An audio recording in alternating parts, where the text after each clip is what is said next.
अस्सलाम वालेकुम व्यूअर्स, आज हम बात करेंगे प्रेगनेंसी के लास्ट ट्राइमेस्टर यानी थर्ड ट्राइमेस्टर की।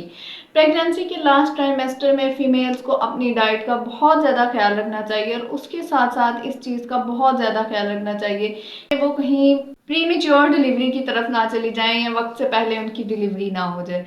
इन सारी चीज़ों का यहाँ पर ख्याल रखना बहुत ज़्यादा ज़रूरी हो जाता है लास्ट ट्राइमेस्टर के अंदर। थर्ड ट्राइमेस्टर की जो डाइट है उसमें बहुत ज़्यादा चेंजेस नहीं देखने को मिलती प्रीवियस ट्राइमेस्टर से। इसमें आप अपनी प्रोटीन, अपने कैल्शियम, मैग्नीशियम जो आप फूड इंटेक कर रहे हैं प्रीवियस ट्राइमेस्टर से, उसी फूड को आप थोड़ा ज़्यादा बढ़ा देंगे। आप गोश्त ले रहे हैं तो आप गोश्त की मिकदार को थोड़ा ज़्यादा कर देंगे। आयरन, प्रोटीन्स और कैल्शियम की मिकदार को बढ़ा देंगे। इसी तरह आप डीएचए रिच फूड खाएंगे। डीएचए बहुत ज़्यादा ज़रूरी है आपके बेबी की ब्रेन डेवलपमेंट के लिए।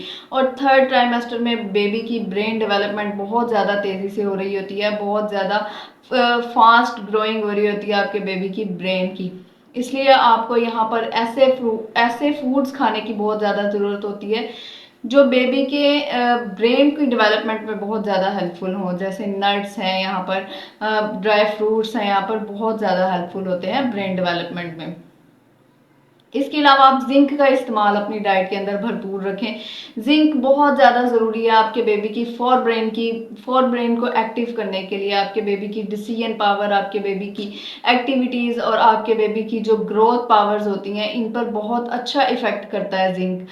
अगर किसी माँ के अंदर जिंक की डेफिशिएंसी हो तो उसके बेबी के अंदर भी जिंक की डेफिशिएंसी डेफिनेटली होगी। इसलिए आप अगर जिंक से रिलेटेड कोई सप्लीमेंट्स भी आपको रेकमेंड किए जाएं लास्ट ट्राइमेस्टर में, तो आप उनका इंटेक ज़रूर करें ताकि आपको जिंक डेफिशिएंसी ना हो। इसके अलावा आयरन की ज़रूरत आपको बहुत ज़्यादा पड़ती है, पूरी प्रेगनेंसी में पड़ती है। थ्रू आउट प्रेगनेंसी आपको आयरन डेफिशिएंसी अपनी कंप्लीट करनी होती है, लेकिन थर्ड ट्राइमेस्टर के अंदर आपको आयरन का थोड़ा ज़्यादा इंटेक करना पड़ता है क्योंकि आपने डिलीवरी की तरफ भी जाना होता है और उसमें भी आपकी ब्लड डेफिशिएंसी जो है वो बहुत ज़्यादा काउंट की जाती है। इसके अलावा आप अपनी डाइट के अंदर ओट्स, बार्ले और विटामिन बी 6 और विटामिन बी 12 का इंटेक बहुत ज़्यादा करेंगे। इसके अंदर आप गाजर, बादाम और नट्स का इस्तेमाल ज़्यादा करें ताकि आपको ये सारे विटामिन इनसे मिल सके। इसके अलावा कद्दू के बीज बहुत ज़्यादा फायदेमंद है आपके बेबी की ब्रेन डेवलपमेंट। फ्रूट्स लें आप और फ्रेश वेजिटेबल्स का इंटेक ज़्यादा करें। हाई फाइबरस डाइट लें ताकि आप कॉन्स्टिपेशन की तरफ ना जाए। कॉन्स्टिपेशन आपको इस लेवल पे हो गई तो बहुत बुरी तरह आप कॉन्स्टिपेशन में फंस जाएंगे, बहुत ज़्यादा क्रॉनिक सिचुएशन से डील करना पड़ेगा। इनफैक्ट आफ्टर डिलीवरी भी आपको कॉन्स्टिपेशन जैसे मसले से निपटना पड़ सकता है। शेक का जो इंटेक है वो आप करना स्टार्ट कर दें। इसके अलावा देसी घी वाला दूध आप इस्तेमाल करें। रात को सोते वक्त आप एक बड़ा कप जो है दूध का लें और उसके अंदर एक बड़ा चम्मच या 2 चम्मच अगर आप इजीली पी सकती हैं तो वो देसी घी के डालकर, ये आपको सी सेक्शन की तरफ जाने से भी बचाएगा और आपके अंदर जो कोलेस्ट्रोल या इस टाइप की कोई भी प्रॉब्लम इकट्ठी हो गई है तो उससे भी आपको निजात देगा। इसके अलावा आप अपने वेट पर नज़र रखें। आपका वेट हर हफ्ते में, हर वीक में आधा किलो से 0.4 kg तक ज़रूर बढ़ना चाहिए। ऐसी फीमेल्स जिनका BMI 18.5 से कम हो, अंडर वेट होती हैं, इनका जो वेट है प्रेगनेंसी में वो हर वीक कम से कम आधा किलो बढ़ना चाहिए लास्ट ट्राइमेस्टर के अंदर। और जो फीमेल्स नॉर्मल वेट वाली हैं या हेल्दी हैं उनका BMI जो है वो 18.5 24.5 तक होता है। इस तरह की फीमेल्स का वेट लास्ट ट्राइमेस्टर में 0.4 kg तक पर वीक बढ़ सकता है। इसमें कोई टेंशन की, कोई परेशानी की बात नहीं है। अगर आपका वेट नहीं गेन हो रहा तो आपको इसमें अपने डॉक्टर से ज़रूर बात करनी चाहिए। इसके अलावा अगर आपका वेट बहुत ज़्यादा बढ़ रहा है तो उसमें भी आपको अपने डॉक्टर से बात करने की ज़रूरत है। या फिर ऐसे पेशेंट्स जिनका वेट बहुत ज़्यादा ऑलरेडी, बहुत ज़्यादा ओबेसिटी का शिकार हैं, बहुत ज़्यादा मोटी हैं वो फीमेल्स, तो उनको अपने डॉक्टर से पहले ही बात कर लेनी चाहिए। समटाइम्स ये होता है कि ड्यूरिंग प्रेगनेंसी भी किसी पेशेंट का वेट कम करना पड़ जाता है क्योंकि उसमें इन्फेक्शन के चांसेस बढ़ जाते हैं। अगर वेट बहुत ज़्यादा हो तो इन्फेक्शन के चांसेस भी हो जाते हैं। आपकी जैसे ही प्रेगनेंसी स्टार्ट होती है तो खुद को इस पे फोकस ना करें कि हमारा वेट बढ़ना चाहिए। फर्स्ट ट्राइमेस्टर से अगर आप वेट बढ़ाना शुरू कर देंगे तो आपको सी सेक्शन की तरफ भी ले जाएगा आपका ये बढ़ा हुआ वेट। इसके अलावा आपके अंदर कुछ कॉम्प्लिकेशंस, कुछ इन्फेक्शंस भी पैदा कर सकता है ये वेट। इसलिए सेकेंड ट्राइमेस्टर और थर्ड ट्राइमेस्टर के अंदर आपका वेट बढ़ रहा है तो ये बिल्कुल एक नॉर्मल बात है। इसके अलावा गुड़ का इस्तेमाल आप अपनी डाइट में ज़रूर रखें, क्योंकि गुड़ के अंदर आयरन रिच क्वालिटीज़ होती हैं, गुड़ के अंदर आयरन होता है। तो गुड़ बहुत ज़्यादा बेनिफिशियल होता है आपकी आयरन की कमी को पूरा करने के लिए, आपके लिए बहुत हेल्पफुल होता है, आपको कॉन्स्टिपेशन से भी बचाता है। लास्ट ट्राइमेस्टर के अंदर अपनी रोटी और चावल की मिकदार बहुत ज़्यादा ना बढ़ा दें, इससे आपका वेट जो है वो बहुत ज़्यादा गेन हो जाएगा।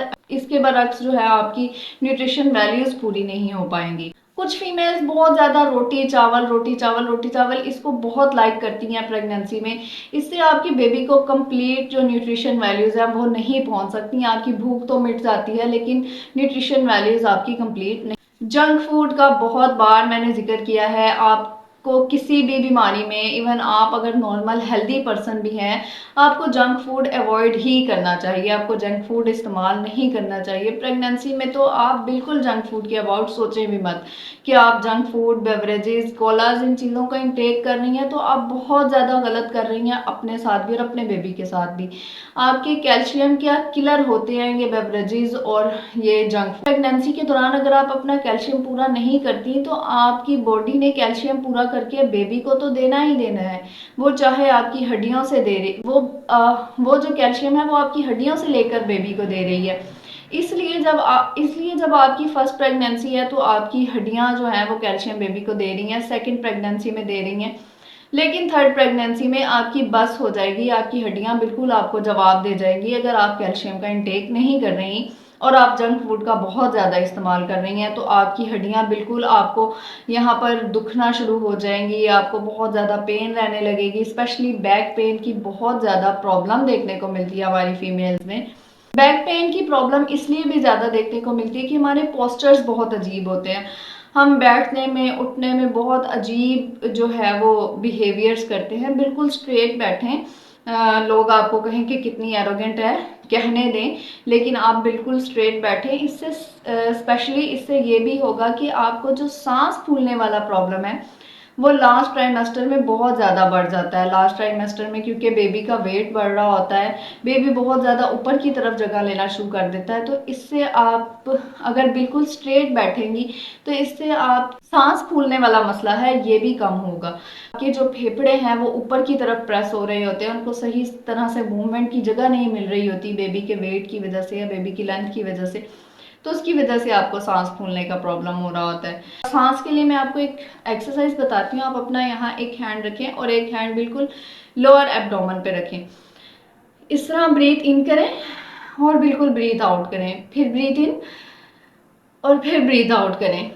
और इस एक्सरसाइज को आप अपने फर्स्ट डे से स्टार्ट करके प्रेगनेंसी के बिल्कुल लास्ट तक जारी रखें। ये मेडिटेशन है प्रेगनेंसी की या एक्सरसाइज है प्रेगनेंसी की। ये आपको नॉर्मल डिलीवरी में भी बहुत ज़्यादा हेल्प करेगी। जब आपको पुश आउट करना पड़ता है बेबी को तो उसमें आपको बहुत ज़्यादा हेल्प करेगी ये एक्सरसाइज, अगर आपने इसकी प्रैक्टिस पूरे 9 मंथ की हुई। इसके अलावा सबके लिए एक ज़रूरी बात कि ये जो प्लान, ये जो डाइट प्लान या जो प्रेगनेंसी से रिलेटेड इंफॉर्मेशन मैंने आपके साथ शेयर की है, ये जस्ट इंफॉर्मेशन है। ये प्लान आपके लिए बहुत हेल्पफुल है अगर आप बिल्कुल एक नॉर्मल पर्सन है, नॉर्मल लेडी हैं। लेकिन अगर आपको प्रेगनेंसी से रिलेटेड कोई भी कॉम्प्लिकेशंस हैं, कोई भी इश्यूज हैं, आपको शुगर बीपी से रिलेटेड कोई इश्यूज आ रहे हैं प्रेगनेंसी में, तो आप अपनी जो लेडी डॉक्टर है, आपकी जो गायनेकोलॉजिस्ट है, उसके रेकमेंड किए हुए डाइट प्लान के अकॉर्डिंग काम करें, उसके रिकमेंडेशन के अकॉर्डिंग अपनी डाइट लें। किसी भी यूट्यूबर को फॉलो ना करें, किसी भी प्लान को जो आपको यूट्यूब पे बताया गया हो उसको फॉलो ना करें अगर आपको कोई भी हेल्थ से रिलेटेड इशू है। लेकिन अगर आप बिल्कुल नॉर्मल पर्सन हैं, आपको कोई भी हेल्थ से रिलेटेड इशू नहीं है, आप बिल्कुल हेल्दी प्रेगनेंसी गेन कर रही हैं, तो फिर आप इस डाइट प्लान को इजीली यूज कर सकती हैं, इसमें कोई इशू नहीं है। अभी तक आपने मेरा चैनल सब्सक्राइब नहीं किया तो प्लीज मेरा चैनल सब्सक्राइब कीजिए, वीडियो को लाइक और शेयर कीजिए, इसके साथ बेल आइकॉन को जरूर प्रेस कीजिएगा ताकि हर आने वाली नई वीडियो आप तक जरूर पहुंच सके। नेक्स्ट इन्फॉर्मेटिव वीडियो में दोबारा मिलते हैं, तब तक के लिए अल्लाह हाफिज।